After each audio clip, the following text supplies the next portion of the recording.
Hi, this is Joey from Two Blokes from Blighty, and before we get into the episode, we're going to hear from our new friend, Chris, at Play Comics. Hi, Chris. Take it away, Chris. Have you ever been reading through a stack of comics and thought, maybe I should see what that Arkham Asylum game is all about? Or been playing Marvel vs. Capcom and felt like you were at a real disadvantage since you didn't know who half the characters were? Well, Play Comics is the show for you. I'm Chris, and each episode we take a look at video games based on comic properties and how well they stick to that source material. So whether you know the comics and want to know how all those games work, or you know the games and want to find out where all this craziness came from, go check out Play Comics at playcomics.com or wherever you find your favorite podcasts.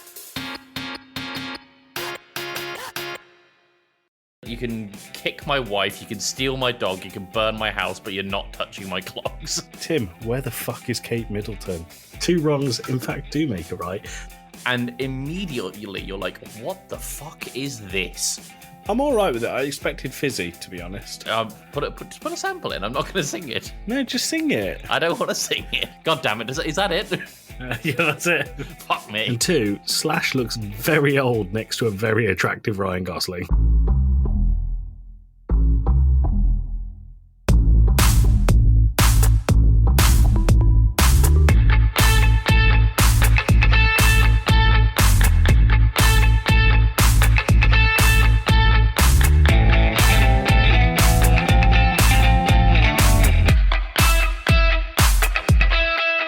I know that it might sound crazy, but my favorite place on Earth is the dim sum paradise, and you could have a long life baby, but you haven't lived in the dim sum paradise. This is Tim from Two Blokes from Blighty.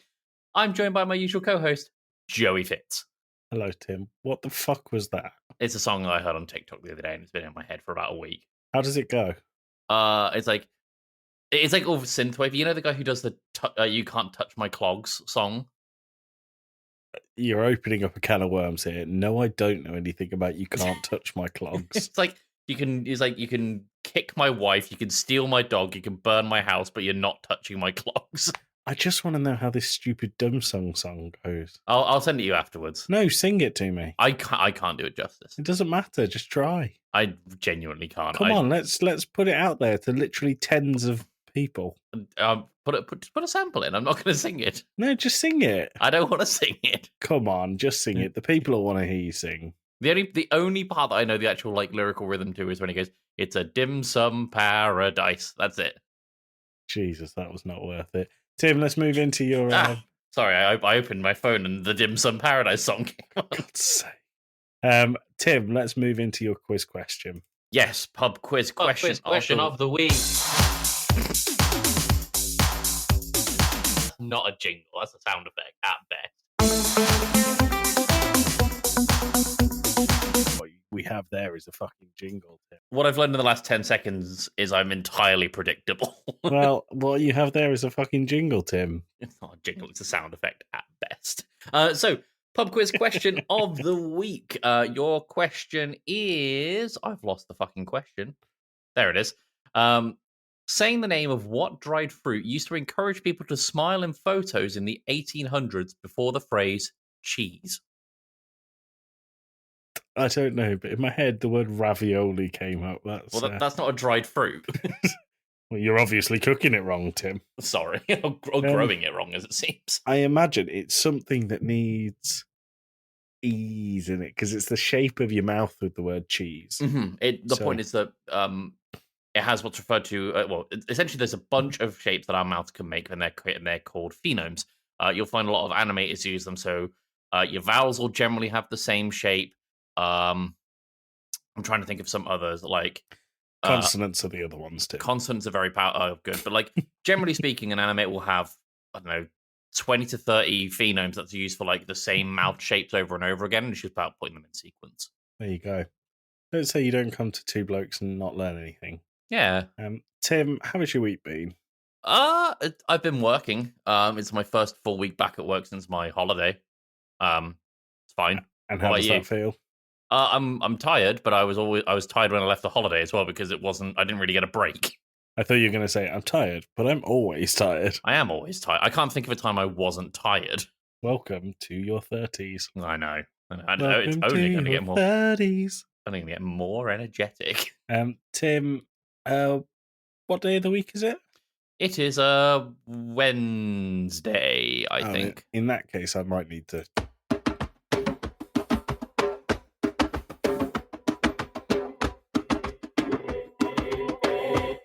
It is Wednesday, my dudes.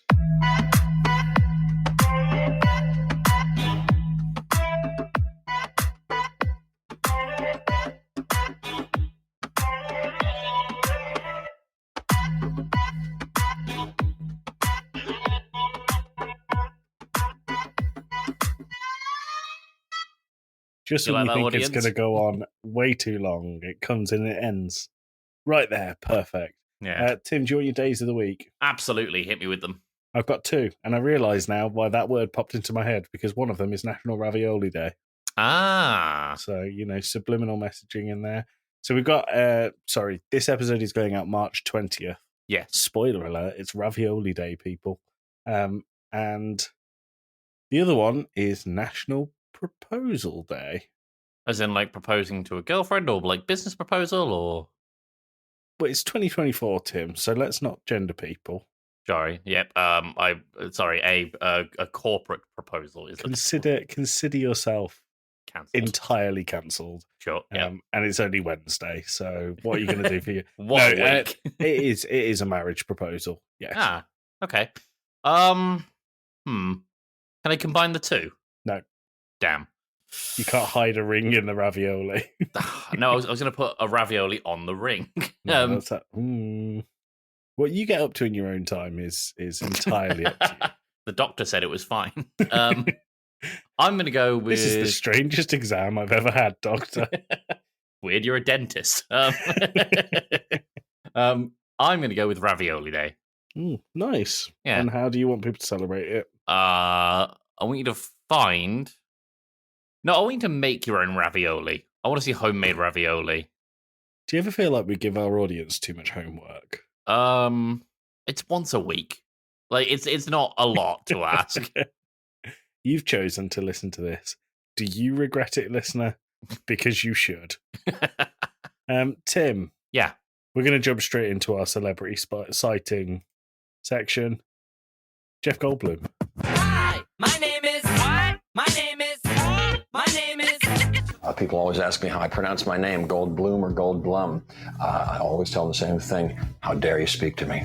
Tim, Goldblum. What's he doing? Goldblum. What did we agree he was doing? Just charming people. Charming. Okay, so who's he charming? I've not been keeping up with the news. I try to come up with something topical a lot of the time, but I've not really kept up with the news this week. This is great content. Do you know what? He's going to charm a Discord user. I'm going to pick one. Or is this a Discord user of the week? This is the Discord user of the week. Wow.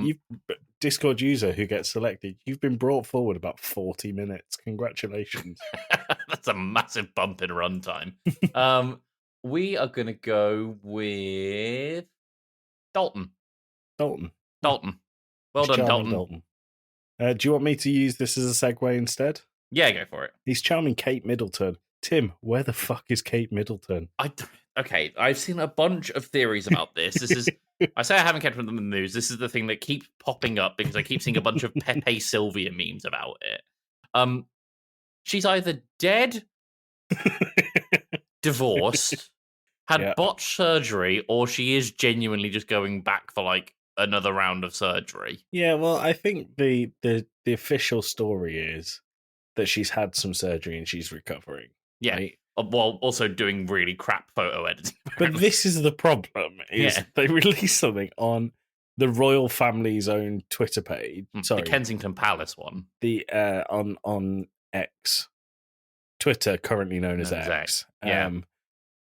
And it was just so bad. And so, all it was like it was intentionally there to fuel the flames. Yeah. So it was a photo they released on Mother's Day of Kate Middleton and her kids, but I think the kids are photoshopped in, so like you can see parts of their arm like blend in with the background, which would be fine normally. You could call it like a weird trick of the light or whatever, but then there's parts that are quite clearly airbrushed out.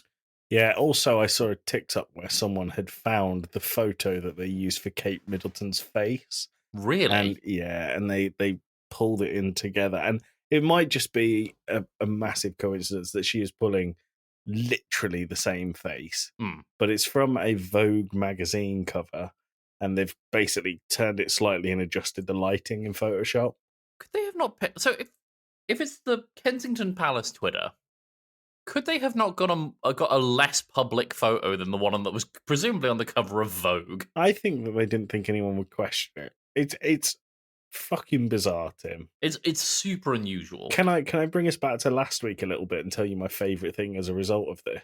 Go on. I saw someone photoshopping the unknown from the Willy Wonka chocolate factory in the window. Oh, I keep seeing the unknown pop up on my TikTok as well. But I did see someone. What was it? It was someone was talking about like a photo of a car with Kate Middleton in being photoshopped. Yeah, and someone was like, that photo was from like 4 years ago. Well, no, the problem is the photo from inside the car was from 4 years ago because the bricks don't align above the car and in the car window. Oh, that's so weird. It's so weird. That's weird. Where is she? Maybe that's our question for next week. Babe, wake up, new celebrity sighting segment. I don't know if that's massively distasteful or if it's on brand for two blokes. If she's dead, she can't sue.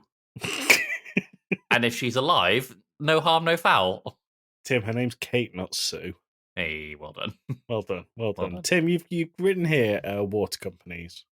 Yeah, all right. So this is something I wrote today. On my desk right now, I'm holding it up, is my final water bill from my old property. Because as the audience know, I moved house 2 weeks ago. Yeah. Joey, what's the date today? Well, we're actually recording. You said Wednesday. It's actually Friday the 15th. Cool. What's the date on that there? Can you read it? No. No, okay. It says pay the total by March 7th. Guess when we got this letter? Today. Week late. And it got me thinking about some of the incompetence of water companies, right? I know, as I do. Because I was talking to a friend of mine at work about this the other week. You know Thames Water in London? Mm-hmm. Do you want to take a guess at how much water they lose per day in litres? I think it's probably like 200,000 litres, something insane like that. You're going to need to go higher. I'm going to tell you now as a percentage, it's 64% of their water. Lost through leaks and burst pipes and what have you. I would rather they had it in a big reservoir and someone goes there every day and goes,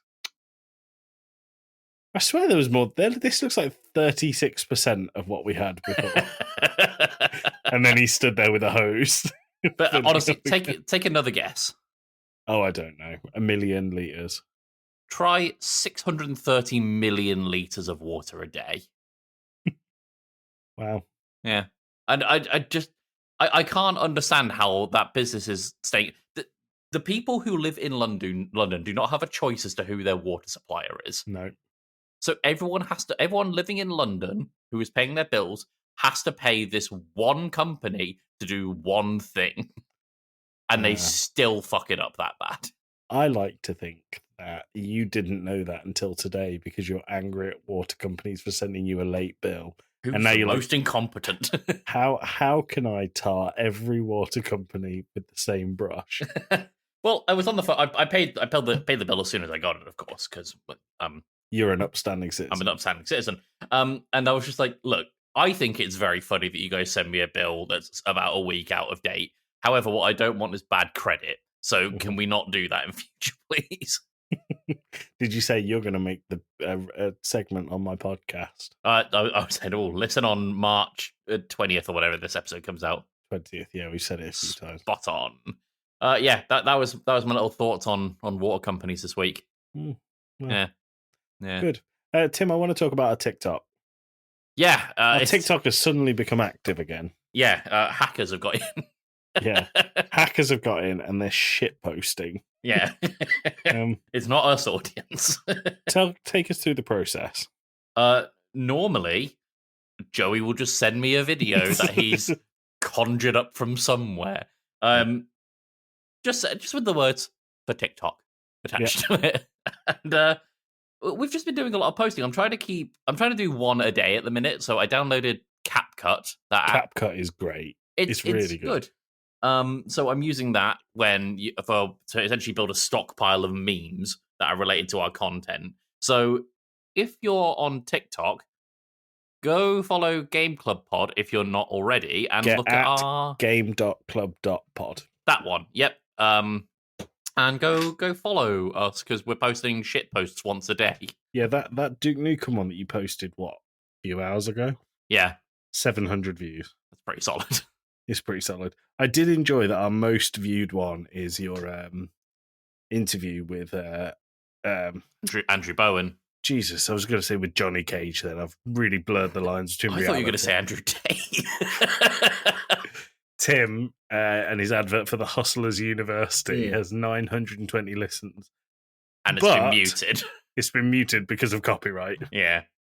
Also, I really like that you look like an egg in it because you've just shaved your head. I've just shaved my head. I said to Andrew at the beginning of that interview that I was under the weather all week, so I was like coughing and sniffling throughout the whole thing. So I'm bunged up. I'm sat in a dressing gown, and it's about 3 a.m. Yeah. So Tim requested that TikTok remove it because it went something like this: "Hello, Andrew. I would like." Sound like an old car starting. Yeah, that was it. Tim is a old Volkswagen. So I saw something on the train the other day, and I wanted to get your thoughts as to if you understand the general public's games that they play. Okay. So I was sat on the train coming from Bristol, and there was a bunch of lads that came on the train at fucking Parson Street or somewhere. Lads. And they were all. I'm not going to say well dressed, but it was like, high end tracksuits, designer shit. They are all white. And these lads, they all had like Gucci bags and like designer tracksuits and stuff. So they clearly had money, but they stood in a circle in front of the toilet in the train, right? Mm-hmm. And kind of one of them put their head down. So all of them put their head down, and one of them would kind of go around slapping the back of someone's head, and then they'd have to get in the circle. After they'd walk around the circle. And after they got slapped in the back of the head, the person who did the slapping told the person who got slapped it was now their turn. They then repeated this process throughout the whole journey. Sounds like Duck Duck Goose for insane chavs. I watched it for about 10 minutes. I don't get it. You finished that in the running order. So I knew about this game because it's been in the running order. We didn't talk about it last week. No. It says, this is then followed by the slapper telling the slappee. It was their turn. And then repeat. Yeah. Throughout the whole journey. And then they just got off. And I was like, all right, well, I don't understand this game, but I'm glad they had fun. You sound jealous. I'll be honest with you. I just want to be slapped in the back of the head by a random guy in a high price tracksuit. Yeah. Good. It sounds like a stupid game. I didn't get it. I did not understand. No. I also made a purchase this weekend. This weekend just gone, I should say. I know you weren't exactly impressed with my purchase, but I got a PS5. Yeah. I'll be honest, I've been having a blast with it. Yes, because you got it a week ago. I give it 2 weeks and you won't play it anymore. No, I'm enjoying it. I just got done with my first playthrough of Astro's Playroom, rather, I should say. I've got Demon Souls to get through. I started on that this evening as well. Demon Souls is hard. Like, I know Dark Souls and Elden Ring and Bloodborne are hard, but Demon Souls is really hard. Demon Souls is really hard for the first level. Yeah. After that, it becomes incredibly easy. Oh, fine. Okay. There is, the first level. There is, because all of the Souls games, something that I think people struggle with Souls is they go, I really like Dark Souls, so I'll play Bloodborne, or I really like Bloodborne, so I'll play Sekiro. And they all play differently. They all play like completely individual games. Mm. Now, what you're doing by going to Demon Souls, although it is the latest release as it's the remaster, actually Elden Ring, but it's one of the latest releases because it's the remaster. It's a remaster in a sense of they've given it a new skin. Sure. It's not any different to the original game, really, in terms of controls and combat. And it's the most rudimentary of all of the From Software games. I'm not saying it's bad, because From Software don't make bad games. No, they just don't miss. Have you fought any bosses yet? I got absolutely crushed by the Vanguard demon. I can't remember. Oh, the tutorial boss. Tutorial boss, the one who you're supposed to die to so you can go to the Nexus. Mm-hmm. Yeah, so I think you'll find there is maybe... I'm not going to tell you who they are because it'll spoil it, but there's, I think, 2 bosses in there that you'll find harder than that. So, the thing I'm finding about it, because Bloodborne, as we've mentioned time and time again, is one of my favorite games to the point I got a tattoo of it. And the thing that I really like about Bloodborne is how fast and aggressive it is. Yes, and Demon Souls is slow and methodical, which I think has its place, but it is, I've, as mentioned on the podcast last week, I think, I have been going through Elden Ring again lately, and I'm playing a bleed build on that, which requires you to, generally speaking, be quite quick with depending on the weapon you're using. So I've been playing it almost like an open world Bloodborne. Nice. And then I jump over to Demon Souls, and it's like, hey, your roll is probably slower than walking. You can hit maybe 2 or 3 times. Your character already starts off over encumbered. Good luck. The other thing about Demon Souls is, which I'll tell you now, the healing item, the Moongrass, infinite. Yep. There is no limit on your heals, so you are basically invulnerable. Yeah. As long as you can get some space, because obviously you can't walk and heal like you can in later Souls games. You'll be fine. You'll find the space. The enemies and bosses are as slow as you are. Yeah. What else? Final Fantasy VII. Pain just got done with Integrate and the DLC. Started on Rebirth today. It looks good. I'm going to play through it soon. Cool. Yeah. But you know me, I like Final Fantasy. Yeah, so what you've bought is a Final Fantasy machine. I mean, I bought the PS4 for a Bloodborne machine, so... That's true. I think I have the Bloodborne, the PS4 Bloodborne machine. I got given a PlayStation 4. Very lucky to know someone who was willing to do that. But I got it for Bloodborne. Yeah, it's a Bloodborne machine. Yeah. And now my PS5 will do it. But the only thing is, most of the PS4 catalog on PS5, when you put it in a PS4 game, there is a patch to download because it gives some sort of enhancement to that game. Okay. So that's often in the case of a frame rate boost, but or not Bloodborne. That's exactly it. So, for example, you might get a frame rate boost or a resolution boost or just something. Bloodborne gets fuck all. They should do more blood. More blood, more born. Yeah, no, more blood, less born. So it's blood. Yeah, just blood. Just blood. Yeah, I'm not surprised. I think Bloodborne, we've joked about it on the podcast, it's never getting released on PC. No. It's never getting any kind of FPS boost. It's I could see it getting remade. I don't think so. And I also think we're never going to see a Bloodborne 2. I would love to see a Bloodborne 2, because of course I would. But you're right, I don't think we're ever getting a sequel. Miyazaki did comment on it in an interview the other day, saying that you'd have to ask Sony, not FromSoft. Yeah. Yeah. Yeah. And Sony aren't talking. It's not going to happen. Let's be real. No, but we can hope. We can hope. We can dream. Yeah. Yeah. Tim, can we move into jokes?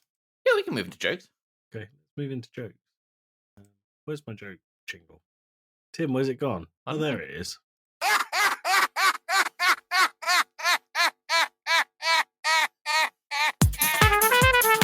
That's pretty funny, to be fair. That joke was weak. I misread that as that's the joke of the week.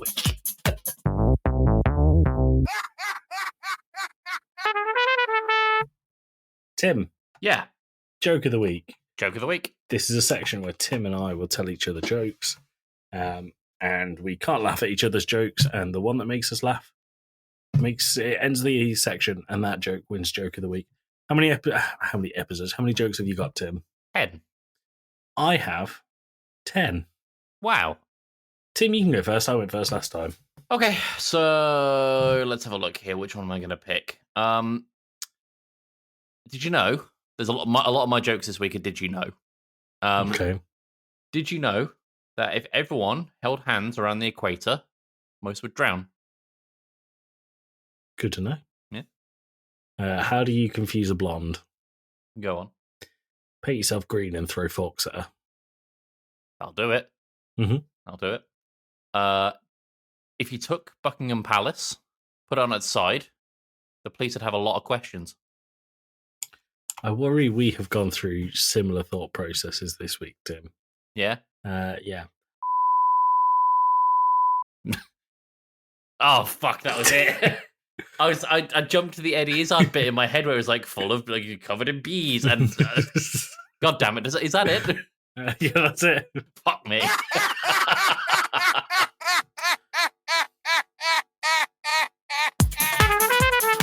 That's pretty funny, to be fair.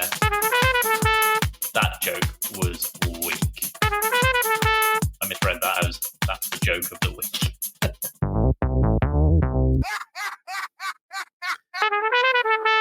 Tim, I also realised that joke is quite insensitive in today's day and age, so I will be bleeping it. Do you want? I had all of these jokes. I searched for non-jokes, anti-jokes this week. All of my jokes were like that. Would you like to hear the one that I was waiting for the very end as my Hail Mary? Yeah, go for it, and I'll tell you mine as well. Okay, a gorilla walks into a bar and says to the bartender, "I'll have a banana martini, please." The bartender thinks this is a little peculiar and has become aware that he's actually dreaming. He wakes up and begins to tell his wife the crazy dream he's had. She ignores him. The man cries through the rest of the night and realizes that his marriage is an absolute shambles. Yeah, I'll do it.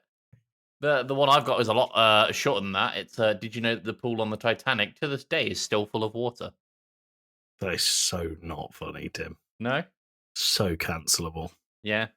For the second time this week. It cancels out.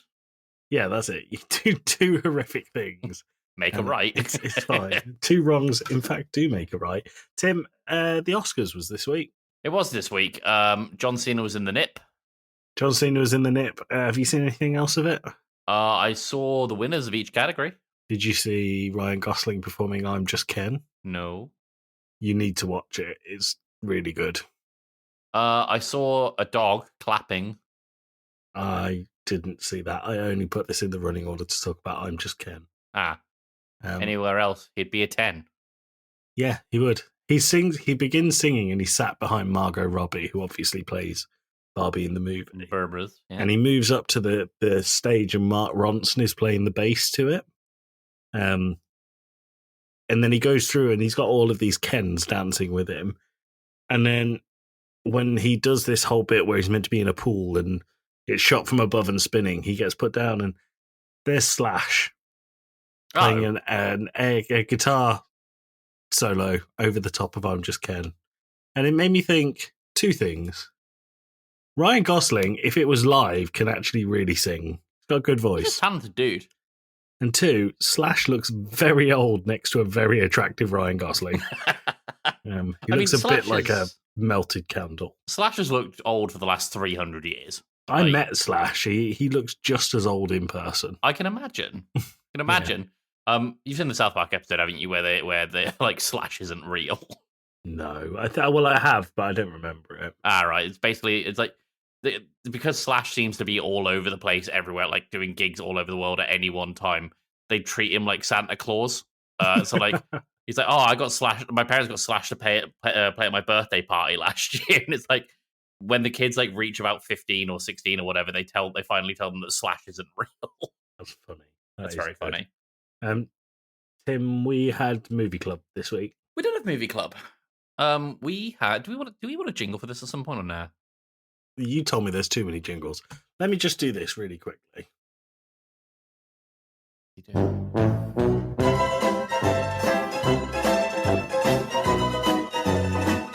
Movies. There's a jingle, everyone. There's your fucking jingle. We watched Old Boy. The Korean 2003 Old Boy. Not the 2013. Josh Brolin, Spike Lee joint Old Boy. And Have you ever watched any of the press racket stuff for Spike Lee's Old Boy? No. He looks so uninterested in the project. Like if you watch any Spike Lee talking about any films that he's clearly passionate about, like Black Klansman, for example, really good movie, and you could tell that like Spike Lee had put like a lot into it. And having watched the Josh Brolin Old Boy, not for this, but previously, the effort is not there, and it also shows in interviews. Is the Josh Brolin Old Boy the same story? Yes, but they seem to take about 3 times as long to tell it. Because this isn't a short film. No, it's like 2.5 hours. Yeah. It's 2.5 hours, and every second is worth it. Every second of this movie of 2003 Old Boy is important to the story. Now, we should say that this is going to contain spoilers for Old Boy. If you haven't watched it, I implore you to click skip for 5 minutes and just cut to the end of where we're doing this, because you need to go into this blind. It is incredible. So, I guess we're starting spoiler talk from now. Old Boy, I first watched this movie when I was in college. A friend of mine showed it to me and he described it as one of the most accessible Korean cinema films in history. I don't know if I'd describe it as accessible. I would say that it is. It's fairly fucking full on. It is full on, but like in terms of like, you know, if you're interested in any sort of like Korean cinema, this is a really good jumping off point. I don't know if I agree. It's very, very intense, and I haven't seen loads of Korean cinema. I'll be real with you, but I think if I wanted a little leap into the cultural Hollywood that is Korean cinema, I don't think this should be your benchmark. I think this is the creme de la creme, and I'm not gonna mince my words with it. It's one of the best films I've ever seen. But there's no way that all of Korean cinema can be like this. Well, no, I mean, but like, if you look at like a lot of Korean cinema, they know how to do intense movies. Like you look at things like Parasite or Snowpiercer. You know, they're intense movies. Snowpiercer's the trade, isn't it? It is, yeah. Also got the same director as Parasite. I watched the American TV show. Oh, was it any good? No. All right, fair enough. So we should talk about Old Boy. Old Boy is about a guy called Odeso, who at the start of the movie, and this film has got one of the greatest openings to a movie I think I've ever seen, because a lot of action films will take their time in the introduction to really kind of draw you into the world and, you know, put things out and, oh, here's what the hero's doing. Like, if you look at, like, any Bond movie, the first 5 minutes is basically just establishing shots. Yeah. But this starts off with a guy who looks a lot worse for wear, holding another guy off a building and only holding him by his tie, and the guy who is off the end of the building is also holding a dog. Yeah. And immediately you're like, what the fuck is this? And you'll be asking that question a lot throughout this film. Yeah.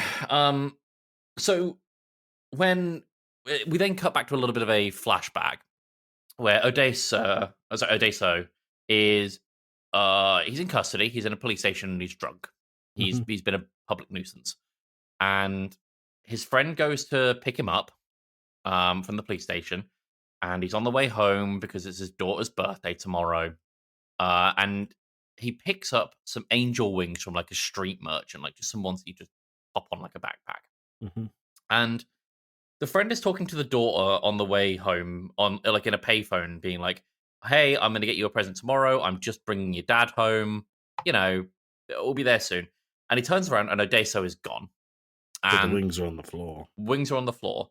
And that is the last time that anyone sees Odeso for about 15 years. It's not about, it is 15 years. It's so, yeah. We then get, after like this opening sequence, like some of the most intense performance acting I think I've ever seen in a movie. Where so if anyone likes, like iconic shots of cinemas, they've probably seen the thing where there's a man trying to escape from under a door. And it looks like a prison hatch because it basically is a prison hatch. It's a makeshift prison that he's been locked up in. Yeah. And he's basically begging, like he goes through a number of stages and ranges of emotions. Like he's begging for freedom. He wants to know why he's there. He gets angry when no one's talking to him. And this is all in the space of about a minute and a half. Yeah, 2 minutes. It's established that he's been in this prison for 2 months at this point. And no one's given him anything. No. The only things they give him are food, which is dumplings that are delivered to him from a local restaurant every day. But he doesn't see the delivery boy. He only sees what is presumably some sort of guard. Yeah. And the first, I would say, 10 minutes after this are basically just him going mad in the apartment. So he's watching TV because he doesn't have a window. He's got like essentially a fake window put on the wall with like a fake bit of scenery in there that's designed to look like the outside and also has fake lighting. Yeah. But the only form of, I guess, outlet that he's got to the world is that there is a TV in his room. Mm-hmm.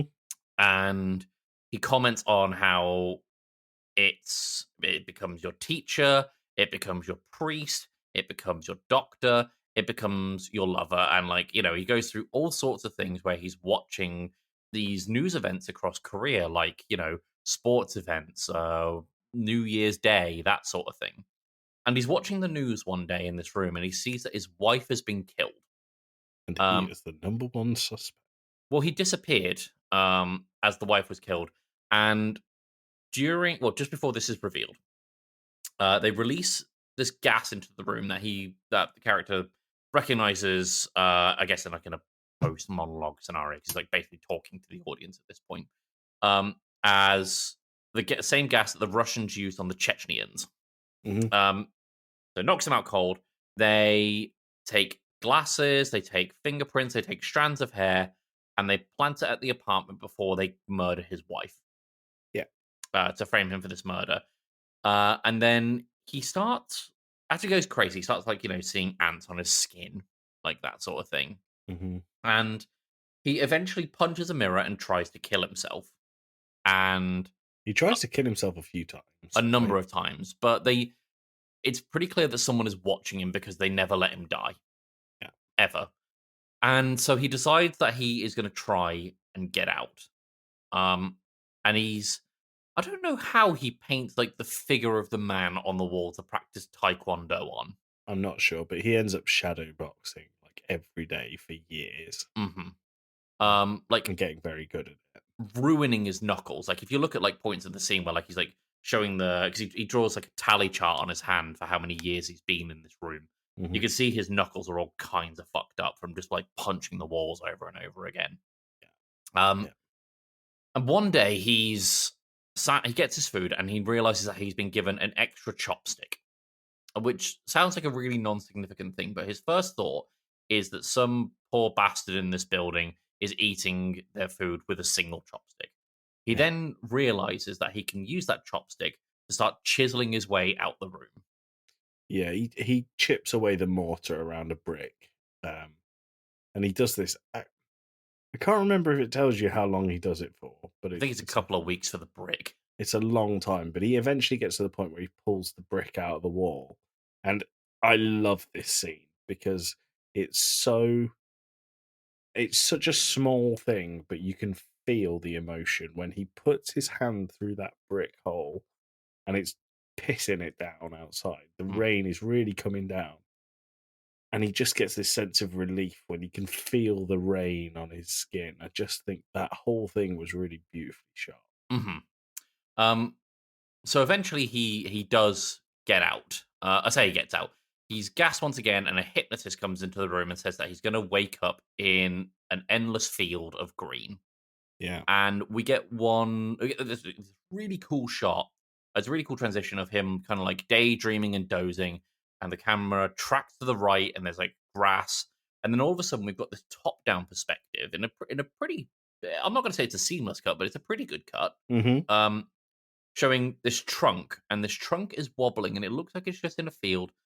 And the trunk pops open, and Odeso is in it. Yeah, they've set him up. He's free. but this grass is on the roof of a building in the middle of Seoul. Yeah, Um, Saul, right? Seoul. Saul. And that's where he sees the guy who's holding the dog, who is about to throw himself off the bridge, or off the building, bringing us back to the beginning.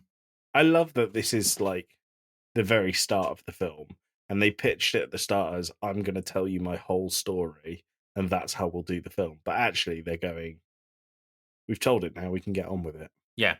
And so as soon as so they're talking to each other, the guy who's going to jump on Odeso, and the guy's like, "Wow, that's an amazing story. Here's what's happened to me," and Odeso just walks off. Yeah, he does not care for the man in this story. Well, I think the reason that he's like this is because he's like so depraved of human interaction that he's almost missing the cue. Yeah, could be. So I think that the next time we see the man kind of speaks against that, though. it does, because Odeso is down on the ground floor walking away from the building, and the man has jumped. And he hits a car. The car basically explodes. Yeah. Shatters glass everywhere. And Odeso stops, like, oh, that startled me, but then he carries on. He doesn't even look back. Yeah. He goes to... Oh, does he go to the fight with the teenagers, or does he go to the seafood place first? I can't remember. Let's say the seafood place. Sure. So... Oh, no. It's the fight with the teenagers, because someone ends up giving him a phone and a wallet. Yes. And then he goes to the seafood place. Yes. So he ends up getting to this fight with these teenagers, and he has this really cool moment. It's only a little thing, where the teenagers they call him a dick shit, I think it is. And he's like, a new swear word. The TV doesn't teach you that. And I just thought that was a really cool little thing to be like, yeah, I guess it wouldn't teach you that. Yeah, I really like the monologue style of a lot of the way that Odeso works, and it really speaks to him being locked away for a very long time and not seeing the point in communicating with others. Yeah. Yeah, it was very cool. So he gets into this fight. Someone gives him a phone and a wallet, and he ends up going to this seafood place where he recognizes the chef from being on the TV. Mm-hmm. And the phone rings, and the music that's playing as the ringtone is the same music that would play when the gas would come into the room when he was imprisoned. And this guy and this faceless voice is just torturing him over the phone, just mocking him, essentially, being like, "Do you like your new clothes?" All sorts of stuff. The chef then asks him what he wants for food. He says an octopus, and he serves this octopus, puts this octopus on a plate, and she goes, "Do you want me to kill this thing for you, or do you want me to cut it for you?" And he eats a live octopus. He does. The actor, can't remember his name, actually did that. Yeah. And it took, it's either 7 or 17 takes. Yeah. And he ate a live octopus in each of the takes. Mm-hmm. It's a brutal scene.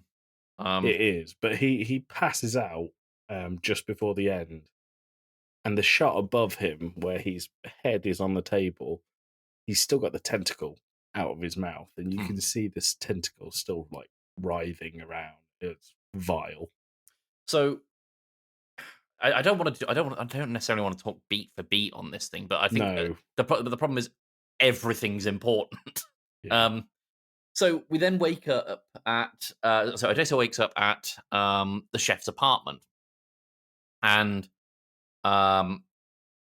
she's like, "Oh, I brought you here. You look like you need somewhere to go," that sort of thing.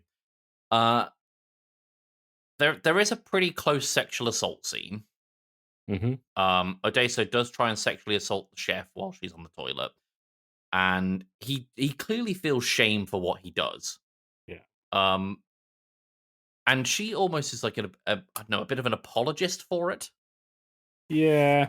That's I don't know if that's a cultural thing. Yeah, I don't know. Honestly, that bit really caught me off guard. It's really unusual. Like, I understand why they put it in the movie, but it's very out of left field for what's supposed to be the hero of the story. Yeah. Yeah. So what happens after that then? They end up going around these. Well, they decide that he can find out roughly where he was captured because he was fed these dumplings every day, the same thing. They go and they basically end up tasting the dumplings from every place that they can until he recognizes the taste and says, "Well, I must have been close to this one because this is the one I was fed every day." So he ends up. So they find the place and they see that a delivery guy is going out to do a delivery for like a large order of dumplings, but just dumplings. Mhm. So he's like, "I'm going to follow that guy," and Odeso is booking it after this guy on this moped. Like he is really going for it. And when the guy gets to the building where he was captured in, Odeso catches up to him maybe like a few seconds later, and he is absolutely winded. Yeah, as you would be if you chased and kept up with a man driving a moped. Yeah. After this, we see a guy in a security office with cameras in all of the apartments, and he's like brokering stocks or something at the time just to keep him occupied while he's looking at these screens. And Odeso finds him, and we wind up watching a really like involved and brutal torture scene where Odeso has taped this guy down to an office chair, and he is ripping out the guy's teeth with the claw end of a hammer. This is the bit that stuck with me from the first time I watched it. It's this and something that happens later are the 2 points in this film. You just think, fucking hell, this is. It's such like it's a film that really imprints this image on you. Mm-hmm. But through this torture, they get the name of who was it? They get the name of. Can't remember. Don't remember. He basically fights through the thing, and sorry, this is before, but he's fought through. It's another one of those memorable scenes. It's that one shot fight scene in the corridor where he beats up loads of guards, and once again they did 8 takes of that, and it took 3 days to get right. Well, it's one of the most memorable and out there fight scenes in any movie. Yeah, it's great. It's really good. But I'm lost now. So we're at the bit where the guy who has imprisoned him has said, if you tell me who I am, if you tell me how I know you and who I am, I'll kill myself. Oh, right, yes. So because Odeso was like stabbed in the back during this fight scene, he collapses as he's leaving the building. Mhm. And what looks like a stranger comes along and helps him into a taxi, but he gives this taxi driver the exact address of where Odeso is staying. And he's just like, "Oh, well, it's good to see you, Odeso." As he drives off, and obviously that's unusual. So back in the apartment, one of them gets a message on like an instant messaging chat. The woman chef that she's there gets a message showing a picture of Odeso and her in the apartment. Mm-hmm. And from this, they're able to work out that the photo was taken from the building across from them. So he runs over to this building and he finds the guy who helped him into the taxi, basically sat there mocking him, being like, you need to find why this is happening. You know, he's given, like, there's a face to the mystery now. Yeah. And Odeso is planning on killing him, but if he does that, then he can't get the answers as to why he was imprisoned. And this guy essentially gives Odeso a bit of leverage for himself, saying, "Hey, if you try anything out of what I tell you to do, I have a remote control for my pacemaker, and I will kill myself so you can never know why you're in prison." Because I think that was it. That made much more sense than what I said. Well, the good thing with this is that it's not about Odeso killing the guy. It's about understanding why he was imprisoned in the first place. That's what the focus of the movie is. So they end up going back to the apartment, and the problem is that the girl has been tied up in her apartment at this point by the guy who Odeso removed the teeth. Yeah. And it's pretty clear there's been another sexual assault in the apartment. Yeah. It's very heavily implied. And as Odeso's going in there to rescue her, like he ends up getting outnumbered and having the shit kicked out of him, and he's about to have his teeth removed with a hammer. When the guy that eye for an eye thing rears its head again. Yeah. But the guy who is about to remove the teeth gets a phone call, presumably from the guy with the pacemaker. Yeah.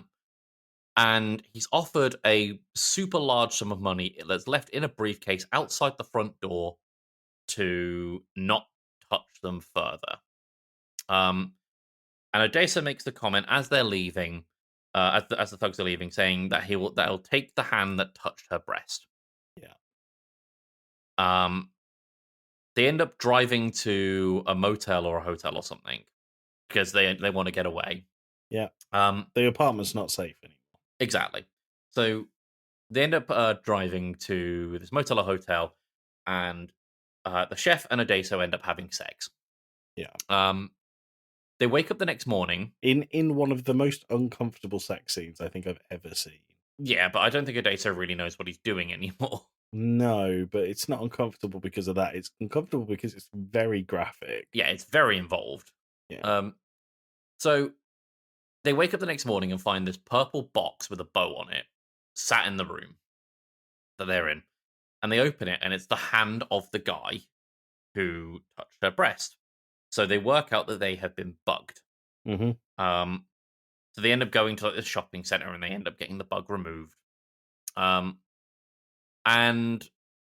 we completely forgot to mention the guy who was helping Odeso at the very start of the movie in the payphone runs an internet cafe now. And so they end up incorporating his help to try and track down any, to connect some dots, because Odeso doesn't know how to use the internet. He's been in a room for 15 years. And they end up pinning down this. I think the bug has like got a mark on it that says like evergreen something or other. And they end up working out that the school that Odeso went to was a school called Evergreen All Boys School. Yeah. Or Evergreen School for Boys or something like that. And there's this really cool flashback sequence that they do, and I've never seen a film do this before, where they get the actors to actually play the younger versions of the main characters, but then they also have the characters there to show that they're like retracing the steps. Yeah. Very, very clever. It is clever. And what's happened here is that essentially they've worked out that Odeso was a bit of a blabbermouth at school, and he talked too much. That's a sentence that keeps coming up, is that he talks too much. Yeah. And he's following. So he tries to flirt with this girl called Li Wu Jin. You are so good with the names, I just forget them.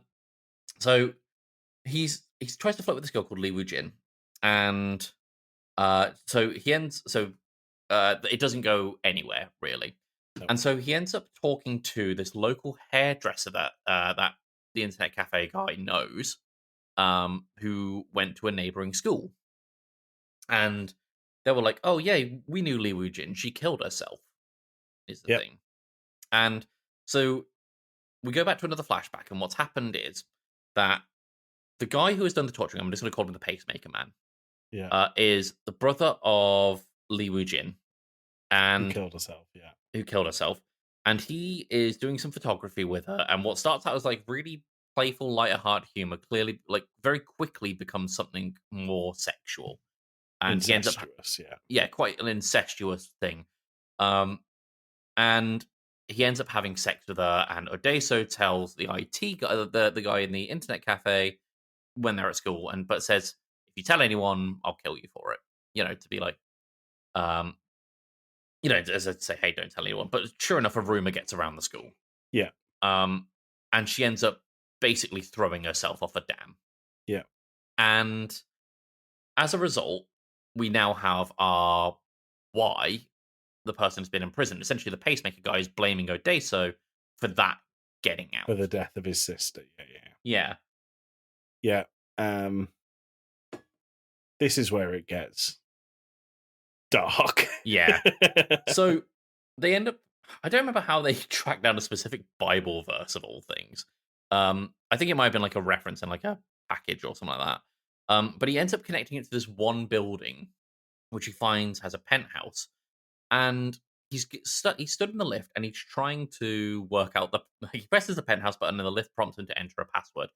And he's trying to work it out, but these two guys just get in the lift and just press the button, and they goes up to the penthouse again. It's like a bit of a, oh, okay, why didn't I think of that? Well, it's more of a, this is inevitable. Mm. We are very aware that this is going to end in death, so we're just going to put it upstairs for you. Yeah. So they go up to the penthouse, and this is where a lot of the twists in the movie all seem to start happening at once. So yeah, so if you've listened this far and you still haven't watched, skip it. Skip. What it turns out has happened is that the pacemaker guy has been orchestrating basically everything from the beginning. Mm-hmm. Obviously from the capture, but the use of the phone, the meeting of the chef, the guy in the internet cafe, how pacemaker guy is actually in there and kills the internet guy because essentially they're talking to the internet guy on the phone, and he says, "What was Li Wu Jin like?" And she goes, "Oh, he was a total whore, like total, she was a total slut." And something inside the pacemaker guy breaks at that point. He's very calm and composed a lot of the time, but here he breaks and ends up taking a CD out of one of the computers, snapping it, and cutting the internet guy's throat with it. Yeah. In a super brutal improvised weapon scene. And that's the only time we ever really see him break this composure. Yeah. So it's clearly a very sensitive point for him. So going back to the orchestra thing, this obviously means that the pacemaker guy has he's been pulling the strings everywhere, including for the framing of the Odeso's wife. And we know he has a daughter, but we don't know where the daughter is. And it turns out that the chef is his daughter. The chef that he had sex with. Yes. And the chef that he is now in love with. And there is a box that contains, is it footage of them having sex? It's basically a photo album of his wife and his daughter, and he flicks through it, and as they flick through it, the daughter is getting older and older, and obviously becomes the chef. That's when it's and then that's when there's a wicked scene shot there where he flicks it, and it's obvious who the chef is, and you can see his face in the reaction and the emotion in his eyes of, oh my god, what the hell have I done? But and then there's a photo of them together. But then there's it goes back to the chef who is in the motel room, but the guy with the removed teeth is there. He's now missing a hand, of course, like we mentioned before. But there is also a box in there, and she's on the phone with Odeso, and he is pleading for her to not open the box, like saying something bad's gonna happen. Just whatever you do, don't open the box. And she eventually decides to not open it. Yeah. Well, that would be the evidence. So she knew the same as Odeso. Exactly. And he ends up begging the pacemaker guy. Odeso ends up begging the pacemaker guy to not do anything further to hurt his daughter, because this is already beyond warped. Yeah. And the pacemaker guy throws Odeso the remote, and is like, I've done everything that I wanted to here. I want you to know what I had and lost. And Odeso, in an almost final act of desperation, tries to push the button to stop the pacemaker, but it turns out it's the remote control for a CD player that's playing the sound of the chef and Odeso having sex. Yes, it's mental. It's such a fucking 5D chess move.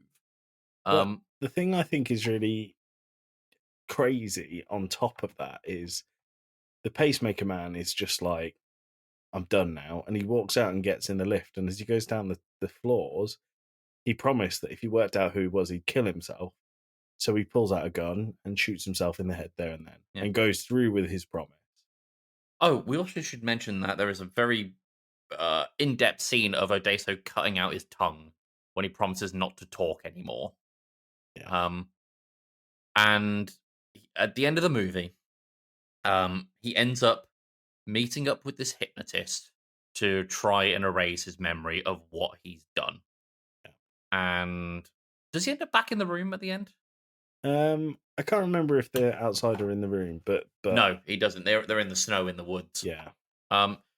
And the girl finds him, obviously not knowing who he is, and Odeso not knowing who she is now, following the hypnotism, and following the removal of the tongue, can't talk to her, but she's almost still latched onto him as a girlfriend, but he's still neither of them are any otherwise that they are actually blood related. Well, you say that, but it ends with her hugging him, and then he cries uncontrollably, and I think there's a realization there. I know what you are to me, and I can't do anything about it. Yeah, but that's Old Boy in a very long nutshell. It was a long nutshell, but like you said, everything in this movie is intentional. Yeah, I was not kidding when I said it's one of the best films I've ever seen. If you like revenge films and you like action, there is nothing better than Old Boy. It's exceptional. Like, I know we talked about Parasite at the end of last season as one of my favorite pieces of Asian cinema. This is also up there for me. Yeah, I actually think it's probably on a level. Yeah, I would agree. What would you give it out of 10? 10. 10? Yeah, 10. And once again, I'm sorry, I said about 15 minutes ago, skip 5 minutes to get to the end of the film section, but you know, it needed justice doing to it. Really. Absolutely, it did. So Tim, we are at the end of our week. We have a couple of things that we didn't say, but we will cover next time. Really quickly before we go, I'm going to drink this. Tim, can you say what this is? So this is something that we missed off from the Asian food section last week. I got Joey a can of a drink that I really like called Pocari Sweat. Sounds disgusting. It's beautiful. Joey's about to sip it now. It's okay. So it's a grapefruit drink. I'm all right with it. I expected fizzy, to be honest. No, it's just really nice. Just a nice citrusy drink. It's quite refreshing. Yeah. And then finally, Tim, before we go, we have this. Pub quiz question of the week. Not a jingle. That's a sound effect at best. What we have there is a fucking jingle, Tim. So, Tim, after the jingle, what was the pub quiz question and what is the answer? The pub quiz question was saying the name of what dried fruit used to be the phrase to encourage people to smile before a photo in the 1800s, before the phrase cheese. Any other guesses? Lychees. It's not lychees. No. Raisin. No. Sultana. No. We could do this all day. Dried banana slices. No. Some other dried fruit that is escaping my mind. Prunes. What, that wouldn't work because you'd be making. That's what they used to say. Is that why everyone looked like dickheads in old photos? Why everyone was pogging in old photos. Yeah, I like it. So before we started the recording, by the way, you said you look like. Oh wait, I'll tell you in the recording. Oh, you look like Brit from Flight of the Conchords. From Flight of the Conchords. I've got a beard back. My hair's looking good. I'm in a flannel shirt. Yeah, it's Brit from New Zealand. Go fuck yourself, Brit. Go fuck yourself, Brit. Maybe you did. So angry I could swear. You maybe did. You wouldn't do that, Murray. You wouldn't do that, Murray. Go fuck yourself. So, Brit, anyone you'd like to give a shout out to? Oh, we've already done my Discord shout of the week, so I am going to go with someone from the Podpack Collective. Well, shout out to the whole Podpack Collective. You are lovely people. They are. They are lovely, lovely, lovely people. I'm going to go with This Isn't Life, the podcast. Lovely. That is great. And I'd like to shout out Seismic Cinema and the usual Talking Smack and casting views. Fantastic. Tim, anything you'd like to say to the audience before we go? You bastards. I'm going to fucking hate editing my terrible New Zealand accent, but take that, you bastards, and we'll see you in a week's time. Bye. Bye.